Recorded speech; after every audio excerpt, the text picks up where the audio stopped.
قاعده 61 دلایل حاکمیت الله سبحانه و تعالی را بدانیم.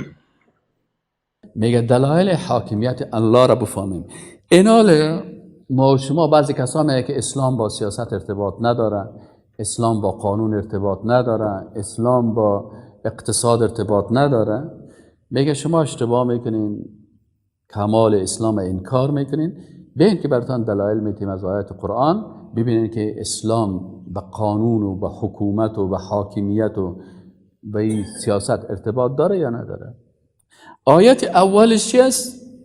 این الحکم الا لله، حاکمیت مخصوص الله است، حاکمیت مخصوص الله است. و باز بعد از چی میگه؟ امر الا تعبدوا الا ایاه. ببینید از یک طرف قانون و شریعت و حکم آمد و از پشت سرش گفت که امر کرده که شما عبادت نکنین مگر الله را. پس از اینجا معلوم میشه که خود تطبیق شریعت الله عبادت است. تطبیق امر الله چی است؟ عبادت است. فهمیدی یا نه؟ آیت دقیق بخوانید. این الحکم نیست حکم مگر مخصوص کی است؟ الله است. امره الله چی کرده؟ امر کرده الله تعبدو که عبادت نکنین مگر الله را. ذالک الدین القیم، دینداری که خوب استاده هست. فهمیدین؟ این دین قیم چی است؟ دین پابرجا امی هست که شریعت الله را تطبیق بکنید بالای خودت، بالای خانواده، حتی اگر خلیفه مسلمان ها شدی بالای کره زمین چی رو تطبیق بکنی؟ شریعت الله را. اینی جاعل فی الارض خلیفه. خلیفه کی است؟ کسی است که شریعت الله را، حکم الله را مطابق اوامر الله در زمین الله چی میکنه؟ تطبیق میکنه. اینمی تطبیق شریعت الله عبادت است یا نیست؟ الله در آیت قرآن میگه این الحکم الا لله امر الا تعبدوا الا ایاه. بناء الله گفته که شما به غیر از الله. پس اینال اگر کسی به غیر از شریعت الهی کدام قانون دیگر را تطبیق میکنه، این در حقیقت چی کرده؟ عبادت غیر الله را کرده. و کسی که عبادت غیر الله را میکنه در شرک مبتلا هست نیست؟ در شرک مبتلا. اینال یکی شرک سیاسی است، فهمید یعنی؟ یکی شرک قبور است، یکی شرک قصور است. دو قسم شرک است. خب شرک قبور که مردم عبادت الله را به قبرها میکنن. یکی شرک بتخانه ها هست که عبادت الله را بر بتها میکنن. شرک بتخانه ها، شرک قبور و شرک قصور. شرک قصور کدام یکی است که اینا قانون قصر نشین ها را چی میکنن؟ تطبیق میکنن. یا عبادت پادشاه و رئیس جمهور میکنن، عبادت خان میکنن. در سابق در افغانستان خان رب میگفتن در زمان آتش پرستی. جمعش چی میشد؟ جمع رب ارباب. الان در قریه ها میگه ارباب فتح الله خان، ارباب فلانی. حالا مبار خدای خود میگن. بیچاره نمیفهمن. اتخذوا احبارهم و رهبانهم اربابا من دون الله. پس اینال از وقتی که خلافت اسلامی سقوط کرد در سوریه، در ترکیه، فهمید یعنی؟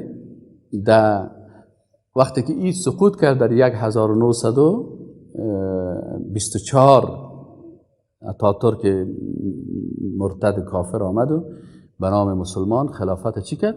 از بین برد. یهودی بود، یهودی دونما. از اونم وقت به بعد بالای جهان اسلام کی آمدن حکومت میکنه؟ اینمی غربی ها. یا خودش مستقیما حکومت میکنه و یا هم امو زیر دستای خود در رأس قدرت قرار میتن به نام دموکراسی. دموکراسی چی است؟ حکومت الله نیست، حکومت مردم توسط مردم برای مردم است. این حکومت نفس است. این حال وقتی که اینا آمدن حاکمیت غیر الله را تطبیق میکنن، بازیا چی میکنن؟ باز ملاها را گفتن که شما توحید شریعت شرک قصور به مردم بیان نکنین. اگر بیان کردین باز بفهمین زندگیتان در چی است؟ در خطر است. باز برای مولوی صاحبایی که خوب قوی هستن و شیخ الحدیث هست، برای جای خوب موتر $50,000 $100,000 سعی کنی که در موتر سهل کنی. نه این موتر چی میگه؟ بادیگاردا چی میگه؟ بازی ها از شرک قبور گپ میزنن، از شرک قصور گپ نمیزنن. اگر در قبرستان یک دفعه هم رفتی میگه تو مشرک هستی. وقتی در حال که زیارت رفتن شرک نیست، مطلق زیارت رفتن شرک نیست. زیارت رسول الله میگه که کنت نهیتکم عن زیارت القبور الا فزوروها، من شما را منع کرده بودم از رفتن به قبرستان، حالا برین زیارت کنین. چرا اول منع کرده بود؟ چرا با رسول الله گفت حالا برین امر کرد برین زیارت بکنین؟ در اول چون مردم عقیده را درست نمیفهمیدن، چون عقیده بت پرستی و قبر پرستی بود، منع کرد، گفت ايش نرین.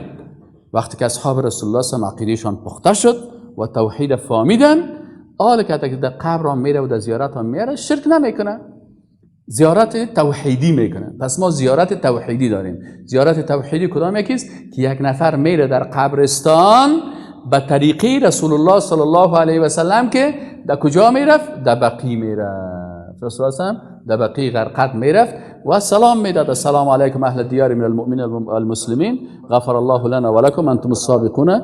اینی پس زیارت رفتن توحیدی زیارت رفتنی است که به طریقی کی میشه؟ رسول الله صلی الله علیه و سلم میشه.